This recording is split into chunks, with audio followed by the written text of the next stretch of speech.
আজ 28শে ফেব্রুয়ারি শনিবার, রাত পোহালেই রবিবার 1 মার্চ। মহাযুদ্ধ কাল কিন্তু ইডেন গার্ডেন্সে। ভারত জিতলে তবে সেমিফাইনাল, আর ওয়েস্ট ইন্ডিজ জিতলেও সেমিফাইনাল। তাই এক প্রকার অলিখিত কোয়ার্টার ফাইনাল। যদিও কোথাও লেখা থাকবে না কোয়ার্টার ফাইনাল, তবুও এটা সবাই আমরা জানি কোয়ার্টার ফাইনালের মতোই ভাইটাল ম্যাচ এবং নকআউট। এই ম্যাচে কীরকম থাকবে আবহাওয়া? ইডেন গার্ডেনে এখনও পর্যন্ত যতগুলো ইন্টারন্যাশনাল টি20 হয়েছে তার রেজাল্ট কি? ভারত কটা খেলেছে? সমস্ত বিষয় নিয়ে আলোচনা তো করবই, এবং সর্বশেষে আলোচনা করব প্রেডিকশান কি বলছে এই ম্যাচের জেতার চান্স কাদের বেশি, এবং আমাদের ভারতীয় একাদশ কীরকম হতে চলেছে। তবে শুরুতে আজকে যে ম্যাচটি রয়েছে সেটি কিন্তু বেশ গুরুত্বপূর্ণই। তার কারণ শ্রীলঙ্কা এবং পাকিস্তানের ম্যাচে শ্রীলঙ্কার গুরুত্ব হয়তো সেইভাবে নেই, কিন্তু এটুকু চাইবে শ্রীলঙ্কা যে তারা আর তো পরের রাউন্ডে বা সেমিফাইনালে যেতে পারছে না, তবুও শেষ ম্যাচটা যেন তারা জয় দিয়ে তাদের ঘরের মাটিতে শেষ করে।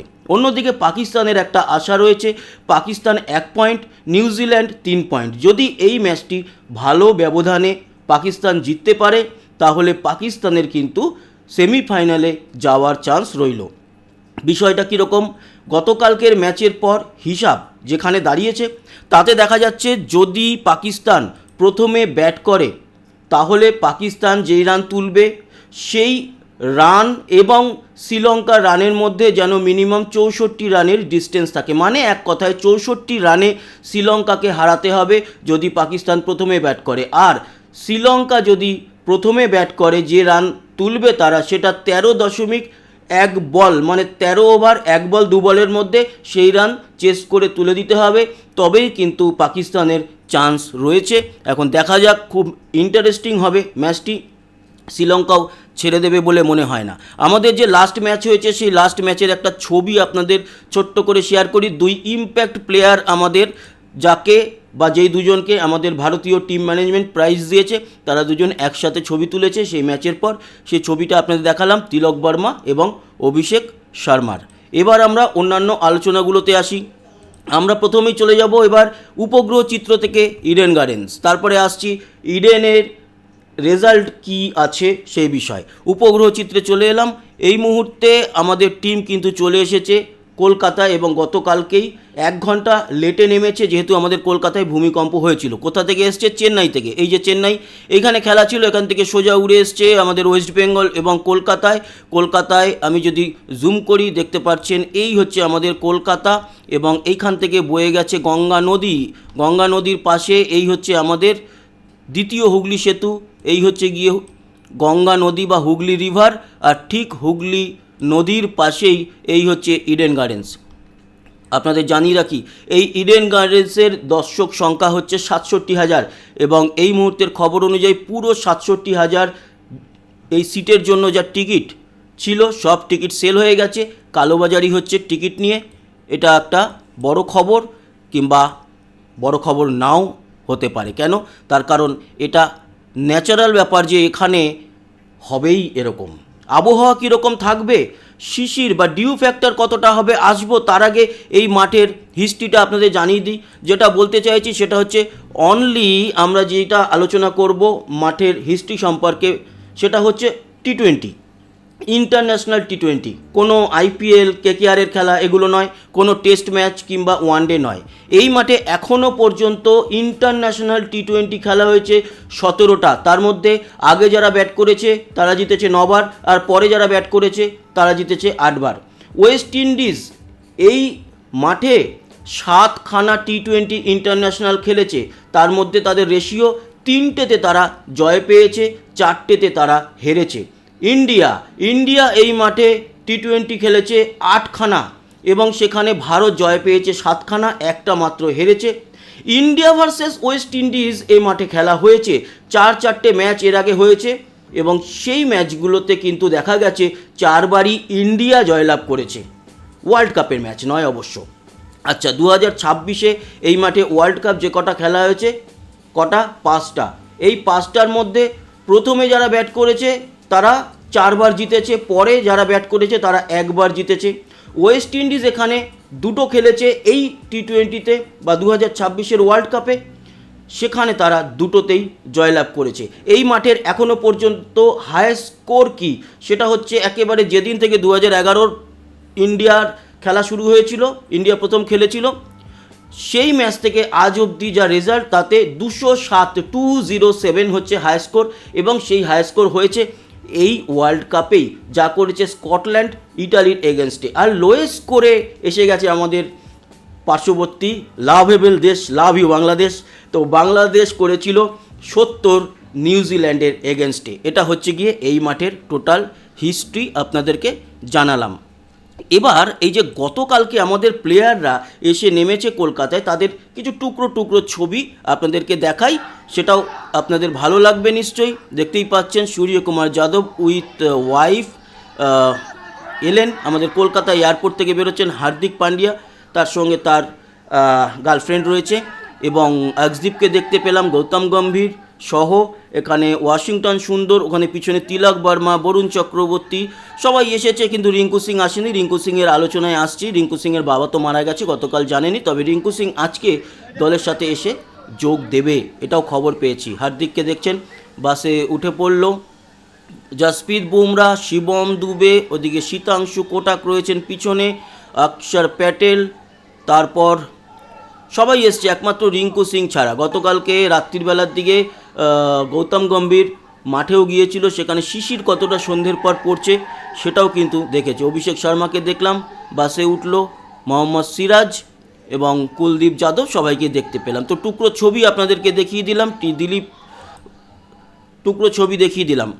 এবার আসি আমাদের যে প্লেইং 11 সেই নিয়ে আলোচনায়, তারপরে আসছি আবহাওয়ায় আসছি এবং প্রেডিকশানে আসছি, সমস্ত কিছু থাকবে এই আপডেটের মধ্যে। আমাদের যে প্লেইং 11 সেটা এখনও পর্যন্ত জানা যাচ্ছে এরকমটা হচ্ছে যে সঞ্জু স্যামসন এবং অভিষেক শর্মা ওপেন করবে। শট নেবে হচ্ছে সঞ্জু স্যামসন, অভিষেক শর্মা থাকবে উল্টো দিকে, এবং ফার্স্ট ডাউন সেরকমটাই দাঁড়াচ্ছে লাস্ট ম্যাচের মতো, ঈশান কিষান। আপনাদের জানিয়ে রাখি এই মাঠে যতটা জানা যাচ্ছে সেটায় বলা হচ্ছে যে পিচ যেরকম হয়েছে সেটা ব্যাটিং করা যাবে, রান উঠবে, এবং এই যে ওয়ার্ল্ড কাপে এখনও পর্যন্ত স্কটল্যান্ড বনাম ইতালির যে ম্যাচ হাই স্কোর হয়েছিল, 207 তুলেছিল স্কটল্যান্ড, সেই পিচেই খেলা হবে এটা। সেটাকেই একটু রোলার চালিয়ে সেটাকে ঠিকঠাক করে ওই পিচে খেলা হচ্ছে, ফলে সবাই মনে করছে যে এই মাঠ কিন্তু বড় রান তৈরি করার মতো মাঠ এই মুহূর্তে হয়েছে। তো ঈশান কিষান 3-এ, 4-এ সূর্যকুমার যাদব এবং 5-এ আর 6-এ, এই দুটো জায়গায় সময় অনুযায়ী হার্দিক পান্ডিয়া এবং তিলক বর্মার উপর এক্সচেঞ্জ হতে পারে। এই ম্যাচেও আমরা রিঙ্কু সিংকে দেখতে পাচ্ছি না। রিঙ্কু সিং সদ্য গতকাল তার বাবার সমস্ত কাজকর্ম সেরে,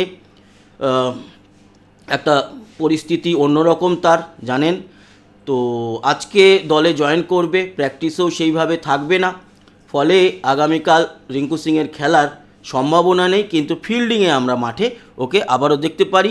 যদিও আগের দিন একটা ক্যাচ সে মিস করেছে, কিন্তু পরে খবর পেয়েছি যেই সময় ও মাঠে খেলছিল সেই সময় ওর বাবা এই পৃথিবী ছেড়ে চলে গেছে।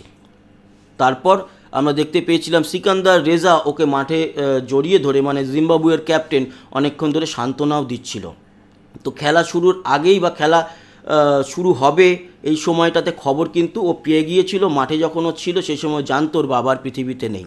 তো আজকে জয়েন করলো, রিঙ্কু সিং এই দলে থাকছে না, এটা আপনারা জেনে রাখুন। শিবম দুবে থাকছে, এবং থাকছে অক্ষর প্যাটেল, থাকছে আমাদের অর্শদীপ সিং, জসপ্রীত বুমরা, বরুণ চক্রবর্তী। এরপর যে 4 জন মাঠের বাইরে থাকছে তাদের কার কার খেলার সম্ভাবনা আছে সেটা নিয়েও একটা আলোচনা আপনাদের সঙ্গে করে ফেলি। দেখুন, মোহাম্মদ সিরাজের খেলার কোনো সম্ভাবনা এই ম্যাচে নেই।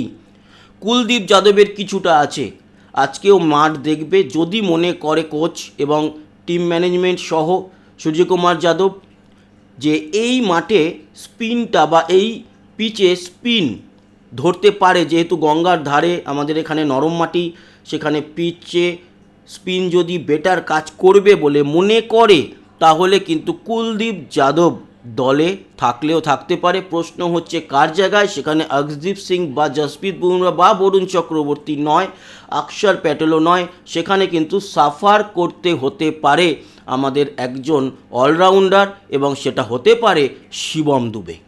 ঠিক আছে, এই আলোচনাটা করে রাখলাম, আগামীকালকে আরও বোঝা যাবে আজকে প্র্যাকটিসের পর, কারণ প্র্যাকটিসে গিয়ে তারা বুঝতে পারবে পিচ দেখে, যে যদিও পিচে তো বল করতে পারবে না, কিন্তু এতদিনের অভিজ্ঞতায় তারা বুঝতে পারবে এই মাঠে কতটা স্পিন ধরতে পারে। ওয়াশিংটন সুন্দরের খেলার সম্ভাবনা প্রায় নেই বললেই চলে, আর রিঙ্কু সিংয়েরও খেলার সম্ভাবনা নেই, তবে রিঙ্কু সিংকে আমরা মাঠে দেখতে পারবো অ্যাজ এ ফিল্ডার, কোনো প্লেয়ারের জায়গায় ফিল্ডিংয়ে তাকে আমরা দেখতে পাচ্ছি। এই গেল হচ্ছে গিয়ে সম্পূর্ণ আমাদের আলোচনা, না এখনও কমপ্লিট হয়নি। এবার আমাদের আরেকটা গুরুত্বপূর্ণ আলোচনা, সেটা হচ্ছে ওয়েদার। অনেকেই কিন্তু তাকিয়ে আছে ওয়েদারের দিকে, তো ওয়েদার কীরকম থাকবে সেটাও আপনাদের সঙ্গে আলোচনা করি, তারপর প্রেডিকশানে আসছি। দেখুন, আমাদের কলকাতার ওয়েদার এই মুহূর্তে কিন্তু খুব গরমও নেই, খুব ঠান্ডাও নেই, অতএব একেবারেই পরিস্থিতি ঠিকঠাক। কলকাতায় কালকে যখন সন্ধেবেলায়, আজকে শনিবার 28 তারিখ, আমি রবিবার একদম চলে এসেছি, সন্ধে 7টায় চলে গেলাম কার সাইডে, ওকে। গঙ্গার দিক থেকে হাওয়া নয়, দক্ষিণ দিক থেকে হাওয়া বইবে, সুন্দরবনের দিক থেকে বা দক্ষিণ 24 পরগনার দিক থেকে কলকাতার দিকে হাওয়া বইবে 11 কিলোমিটার গতিবেগে, এবং কালকে বৃষ্টির কোনো সম্ভাবনা নেই। বৃষ্টির পরিমাণেও যদি দেখি, কালকে সন্ধ্যে 7টা থেকে পরের দিন সকাল 7টা অবধি কলকাতা কেন, আমাদের পশ্চিমবঙ্গের কোথাও কোনো বৃষ্টির কোনো সম্ভাবনা নেই, একেবারে নিশ্চিন্ত থাকুন। কিন্তু যেটা একটুখানি সমস্যার, সেটা হচ্ছে এই যে দৃষ্টিপাত বলছে কালকে সন্ধ্যে 7টার সময় বা বিকেল 4টে-5টার সময় সেরকম কোনো কুয়াশা বা শিশির ডিউ ফ্যাক্টর কিছু নেই। সন্ধ্যে 7টায় যখন খেলা শুরু হবে, তো 6টা-7টার দিকে খুব হালকা কুয়াশা পড়বে, কুয়াশা নয় মানে শিশির পড়বে হালকা। আর রাতে যখন খেলা শেষ হবে বা দ্বিতীয় ইনিংস চলবে 9টা থেকে 11টা অবধি, তখন শিশিরের পরিমাণ কিন্তু একটু বাড়ছে, আপনারা দেখতে পাচ্ছেন। এবার এই যে শিশিরের পরিমাণ, এই পরিমাণটা এমন নয় যে বল একেবারে জলে ভিজে যাবে, কিন্তু শিশির পড়বে। তার জন্য স্প্রে সম্ভবত আমেরিকা থেকে আনানো হয়েছে, যাতে এই শিশির এফেক্ট না করতে পারে, সেটা একটা ভালো জিনিস। তবে যেটা আবহাওয়ার দিক থেকে দেখতে পাচ্ছি, শিশির খানিকটা পড়বে, একেবারে যে ধুয়ে যাবেও নয়, আর একেবারে শুকনো খটখটে থাকবে তা নয়, কিছুটা পড়বে সেকেন্ড ইনিংসে। যদি ভারী শিশির মানে খুব গভীর ডিউ ফ্যাক্টর হতো, তখন দেখতে লাগতো এরকম লাল বা এরকম নীল হয়ে যেত। তো সবুজ আছে মানে পড়বে, কিন্তু একেবারে হিউজ পরিমাণ পড়বে তা নয়। আমি বলতে পারি দ্বিতীয় ইনিংসে ম্যাচের উপর যদি এফেক্ট বলেন, তাহলে ফার্স্ট ইনিংসের থেকে সেকেন্ড ইনিংসের অ্যাডভান্টেজ থাকবে শিশিরের জন্য 10 থেকে 12 বা 15% ম্যাক্সিমাম। তার মানে এবার বুঝতে পারছেন যে শিশিরের পরিমাণ কতটা হতে পারে। এইরকম জায়গায় যদি খেলা হতো, আপনাদের বলি, তাহলে কিন্তু শিশিরের পরিমাণ যদি রাতে এরকম পড়তো দ্বিতীয় ইনিংসে, তাহলে এটা 50% অ্যাডভান্টেজ হয়ে যেত, মানে 150 গুণ। এরা 100 পেলে ওরা 150 পেত, এরকম ব্যাপার আর কি। এবার আসি তাপমাত্রা। কালকে তাপমাত্রা কিন্তু যেটা দেখতে পাচ্ছি, যখন খেলা শুরু হবে সন্ধেবেলায় 7টা নাগাদ বা 6টা-7টা নাগাদ, তখন থাকবে কলকাতায় বাইডেন গার্ডেন্সে 28 ডিগ্রি তাপমাত্রা, গঙ্গার ধারে, ওখানে হাওয়া চলে, বেশ মনোরম পরিবেশ থাকবে। আর রাতে যখন খেলা শেষ হবে রাত্রি 10টা-11টায়, তখন কিন্তু 25 ডিগ্রির মতো থাকবে। খুব সুন্দর তাপমাত্রা আমরা দেখতে পাচ্ছি এখানে। এবার আমরা আসব আজকের যে সর্বশেষ আলোচনায়, সেটা হচ্ছে এই যে আজকের ম্যাচের প্রেডিকশান কিছু চেঞ্জ হয়েছে কি না, আর কালকের ম্যাচের, আমাদের ম্যাচের প্রেডিকশান কি থাকবে। তো আপনাদের জানিয়ে দিই, আজকের ম্যাচের যে প্রেডিকশান বলছে, শ্রীলঙ্কা এবং পাকিস্তানের পালিক্কেল স্টেডিয়ামে সন্ধ্যে 7টা থেকে খেলা, উইন প্রবাবিলিটি শ্রীলঙ্কার হচ্ছে 42% এবং পাকিস্তানের 58%, ওকে। আর আমাদের যে খেলা আগামীকাল সন্ধ্যে 7টায়, যেটা ইন্ডিয়া এবং ওয়েস্ট ইন্ডিজ, এখনও অবধি উইন প্রবাবিলিটি 77% বলছে ইন্ডিয়া, ওয়েস্ট ইন্ডিজ বলছে, মানে ওয়েস্ট ইন্ডিজে জেতার চান্স বলছে 23%।